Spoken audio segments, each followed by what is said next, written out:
Hello friends, स्वागत है आपका हमारे चैनल पर। आज के इस वीडियो लेक्चर में हम क्लास 10th की एक इम्पॉर्टेंट पोएम द ट्रीज का हिंदी में एक्सप्लेन करेंगे। इस पोएम को एड्रियन रिच ने लिखा है और इस पोएम के बारे में आपको बता दें, यहाँ पर कुछ क्वेश्चन किए जा रहे हैं कि can there be a forest without trees, क्या बिना पेड़ों के जंगल हो सकता है। Where are the trees in this poem, इस कविता में पेड़ कहाँ हैं। And where do they go, और वे कहाँ जा रहे हैं। अब इस पोएम का हम एक एक लाइन हिंदी में एक्सप्लेनेशन देखेंगे। कह रहा है कि the trees inside are moving out into the forest that was empty all these days. The trees inside are moving out into the forest. The trees, जो पेड़, इनसाइड का मतलब है अंदर की तरफ थे, आर मूविंग, वो खिसक रहे हैं, आउट इनटू द फॉरेस्ट, जंगल में। तो इस लाइन का अर्थ क्या होगा कि द ट्रीज, जो पेड़, इनसाइड, अंदर की तरफ थे, are moving out into the forest, अब वो जंगल की ओर खिसक रहे हैं। द फॉरेस्ट, जो जंगल, डैट वाज एम्प्टी, जो खाली था, ऑल दीज डेज, इतने दिनों से। The forest, jungle, that was empty, जो खाली था, ऑल दीज डेज, इतने दिनों से, अर्थात जो जंगल इतने दिनों से खाली था। Where no bird could sit, वहाँ पर चिड़िया बैठ नहीं सकती थी, क्योंकि जब जंगल था ही नहीं तो के बैठने के लिए कोई जगह भी नहीं थी। नो इंसेक्ट हाइड्स, आप जानते हैं कि कीड़े मकोड़े जो होते हैं वो ऐसे ही जंगल में या झाड़ी झंकाड़ी घने पेड़ के बीच में छिपते हैं। तो जब जंगल ही नहीं था तो नो इंसेक्ट हाइड, तो यहाँ पर कीट पतंगों के छुपने के लिए स्थान भी नहीं था।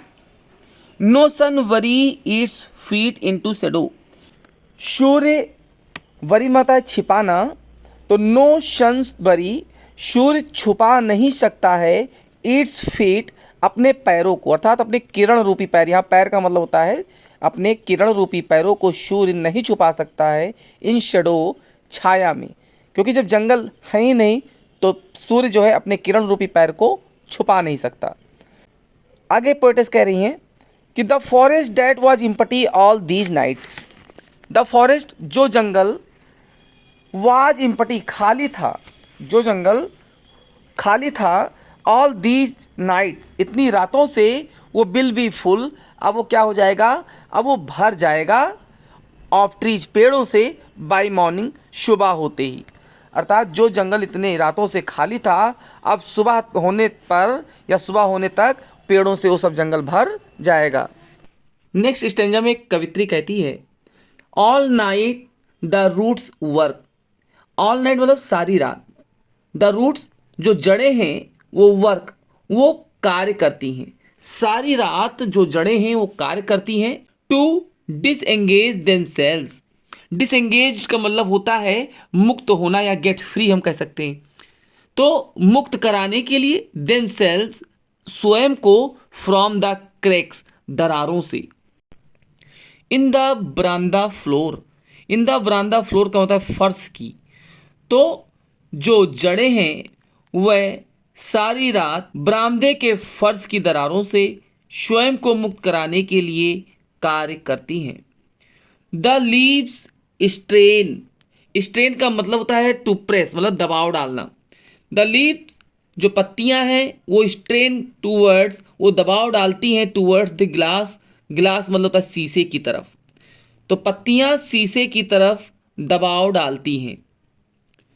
स्मॉल ट्विंग्स, और जो छोटी टहनियां हैं वो स्टिफ, वो ऐंठ जाती हैं, विद एक्सरेशन, एक्सरेशन का मतलब होता है प्रयास करते हुए, अर्थात जो छोटी टहनियां हैं वो प्रयास करते हुए ऐंठ जाती हैं। लॉन्ग क्रैम्पेड बाउज, लंबी तंग, देखिए लॉन्ग मतलब लंबी, और क्रैम्पेड का मतलब होता है तंग या कह सकते हैं पतली, और बाउज होता है जो शाखाएं हैं वो सफलिंग, वो रगड़ खाकर, अंडर द रूफ, छत के नीचे, अर्थात लंबी तंग शाखाएं छत के नीचे रगड़ खाकर ऐसी हो गई हैं लाइक न्यूली डिस्चार्ज पेशेंट, मानो कि जैसे कोई न्यूली अभी अभी डिस्चार्ज छूटा हुआ पेशेंट्स मरीज हो। जैसे कोई मरीज जब हॉस्पिटल से डिस्चार्ज होता है काफ़ी समय बाद, तो वो क्या होता है, बाहर की दुनिया देखकर वो भौचक्का रहता है। तो वो जो शाखाएं हैं वो रगड़ खाकर ऐसी हो गई हैं लाइक मानो न्यूली डिस्चार्ज पेशेंट, जैसे अभी अभी कोई मरीज छूटा हो एंड हाफ डेज और भौचक्का हो। Moving to the clinic doors, moving to the clinic doors का मतलब है क्लिनिक के दरवाजे से बाहर आते हुए। तो इसका पूरी लाइन का मतलब यहाँ से ये होगा, लॉन्ग क्रैम्पर्ड की जो है लंबी तंग शाखाएं, वाउज शफलिंग अंडर द रूफ, वो छत के नीचे रगड़ खाकर ऐसी हो गई हैं लाइक मानो newly discharge patient half dazed moving to the clinic door, जैसे क्लिनिक के दरवाजे से बाहर आते हुए अभी जल्द ही छुट्टी पाए हुए कुछ भौचक्के जैसे मरीज होते हैं, उसी तरह से वो शाखाएं भी हो गई हैं। स्टैंजा थर्ड है। आगे पोएटेस कह रही है आई सिट इनसाइड, कवित्री कहती है कि मैं अंदर बैठी हुई हूँ। Doors open the two the बरामदा, अर्थात मैं बरामदे की ओर खुलने वाले दरवाजे को खुला रख कर अंदर बैठी हुई हूँ। Waiting long letters, writing long letters, और मैं एक लंबे पत्र को लिख रही हूँ। आई सिट इनसाइड, कवित्री कह रही है कि मैं अंदर की ओर बैठी हूँ। डोर्स ओपन टू द बरामदा, जो दरवाज़ा, मैं उस दरवाजे के अंदर बैठी हुई हूँ जो दरवाज़ा बरामदे की ओर खुलते हैं। एंड राइटिंग लॉन्ग लेटर्स, और लंबे पत्र को मैं लिख रही हूँ। इन व्हिच, जिसमें आई स्केर्सली, स्केर्सली का मतलब होता है मुश्किल से, जिसमें मैं मुश्किल से मेंशन चर्चा करती हूँ द डिपार्चर, प्रस्थान की। इन व्हिच, जिसमें I scarcely mention the departure of the forest from the house, अर्थात जिसमें मैं मुश्किल से घर से जंगल के प्रस्थान की चर्चा करती हूँ। द नाइट इज फ्रेश, रात एकदम साफ है।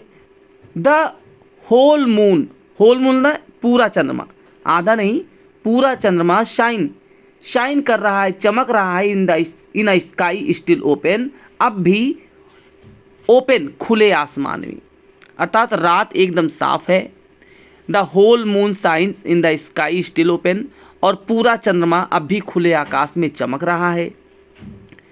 The smell of leaves and lichens, और जो पत्तियां हैं, लीव्स पत्तियां हैं, एंड लाइकेंस और जो शैवाल है, शैवाल मतलब काई को हम शैवाल बोलते हैं, तो जो पत्तियां हैं और जो शैवाल है वो स्मेल, उनके महक जो है स्टिल रीच, वो पहुंच रहा है like a voice into rooms, एक आवाज़ की भांति कमरों में। तो the smell of leaves and lichens, अर्थात पत्तियों और काई की जो खुशबू है, जो महक है, still reach like a voice into the room, एक आवाज़ की भांति कमरे में पहुंच रही है। अब इस लास्ट की स्टैंजा में पोएटेस कवित्री क्या कहती है? कवित्री कहती है कि my head is full of whispers, कि मेरा जो हेड है, हेड मतलब मस्तिष्क, वो फुल भरा हुआ है ऑफ विस्पर्स, फुसफुसाहटों से, अर्थात मेरा सिर उन फुसफुसाहटों से भरा हुआ है। Which tomorrow will be silent, जो कल शांत हो जाएंगी। टुमारो विल बी साइलेंट, जो कल शांत हो जाएंगी।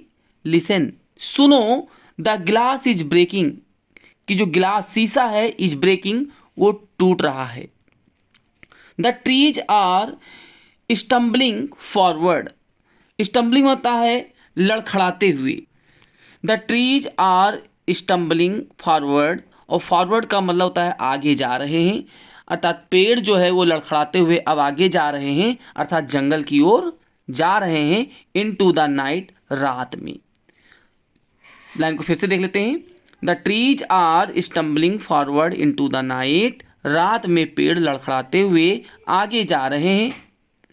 Winds rush to meet them, हवाएं उनसे मिलने के लिए तेजी से चल रही हैं। विंड्स जो हवाएं हैं वो रस तेजी से चल रही हैं। टू मीट मतलब मिलने के लिए, देम मतलब उनसे, हवाएं उनसे मिलने के लिए तेजी से चल रही हैं। The moon is broken like a mirror, और जो मून है और जो चंद्रमा है, चांद, वो एक शीशे की भांति टूटा हुआ प्रतीत होता है। द मून, चंद्रमा, इज ब्रोकन, टूटा हुआ प्रतीत होता है, लाइक अ मिरर, एक शीशे की तरह। इट्स पीसेज, इसके जो टुकड़े हैं, flesh now in the crown, its pieces, और जो इसके टुकड़े हैं अर्थात चंद्रमा के जो टुकड़े हैं वो फ्लेसेस, वो चमक रहे हैं, नाउ अब इन द क्रोन मतलब होता है ताज में। किसके ताज में? ऑफ द टॉलेस्ट ओक, सबसे लंबे, ओक का मतलब होता है बलूत का पेड़, अर्थात चंद्रमा के टुकड़े अब सबसे लंबे बलूत के पेड़ के ताज में चमक रहे हैं। फ्रेंड्स, आई होप आपको ये पोएम अच्छे समझ में आई होगी। यदि आप किसी और वीडियो का हिंदी में एक्सप्लेन चाहते हैं तो आप हमें कमेंट कर सकते हैं। मेरे चैनल को अभी सब्सक्राइब कर बेल आइकन प्रेस कर ले, जिससे किसी भी लेटेस्ट वीडियो का नोटिफिकेशन आपको सबसे पहले मिल सके। Thanks for watching my video.